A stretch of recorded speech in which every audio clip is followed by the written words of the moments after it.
ഒന്നിൽ പിഴച്ച മൂന്നൊന്നല്ലേ, പക്ഷെ എനിക്കിവിടെ രണ്ടായിരുന്നു കേട്ടോ. കാര്യം എന്താണെന്നല്ലേ, ദേ ഈ ഒരു ഓർഗനൈസർ ഉണ്ടാക്കാൻ വേണ്ടിയിട്ടുള്ള തത്രപ്പാടിൽ ഒരു വട്ടം ഞാൻ ഉണ്ടാക്കി, അത് അട്ടേളി ഫ്ലോപ്പായിരുന്നു. കാരണം അങ്ങനെ വിട്ടു പോന്നിട്ട് ആ സ്റ്റിക്സിൻ്റെ ഒക്കെ അവസ്ഥ കാണണമായിരുന്നു. ഞാൻ എന്താണ് ഈ കാട്ടി വെച്ചേക്കണതെന്ന് വരെ ഞാൻ മനസ്സിൽ വിചാരിച്ചു.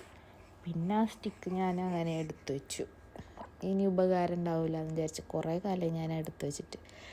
പിന്നെ ഇന്നാണ് ഇപ്പം അതൊക്കെ ഒന്ന് എടുത്ത് പൊടി തട്ടിയെടുത്ത് എന്തായാലും ഉണ്ടാക്കണം എന്നുള്ളൊരു കോൺഫിഡൻസോടു കൂടി ഉണ്ടാക്കി. അന്ന് പറഞ്ഞിട്ട് കാര്യമില്ല കേട്ടാ, ഞാനും ഗ്ലൂ ഗണ്ണും തമ്മിലൊട്ടും ചേരുമില്ലായിരുന്നു. എനിക്ക് ആ സംഭവം അറിയേ ഉണ്ടായിരുന്നില്ല.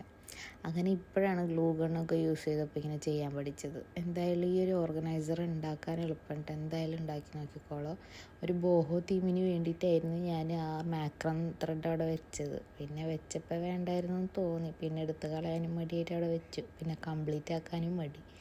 നിങ്ങളുണ്ടാക്കുമ്പോൾ എന്തായാലും കംപ്ലീറ്റ് ആക്കിക്കോളൂ കേട്ടോ, എന്നാലേ കാണാൻ ഭംഗി ഉണ്ടാവുള്ളൂ. എന്തായാലും ഇഷ്ടപ്പെട്ടാൽ ലൈക്ക് ചെയ്യാനും സബ്സ്ക്രൈബ് ചെയ്യാനും മറക്കരുത്. Okay, by.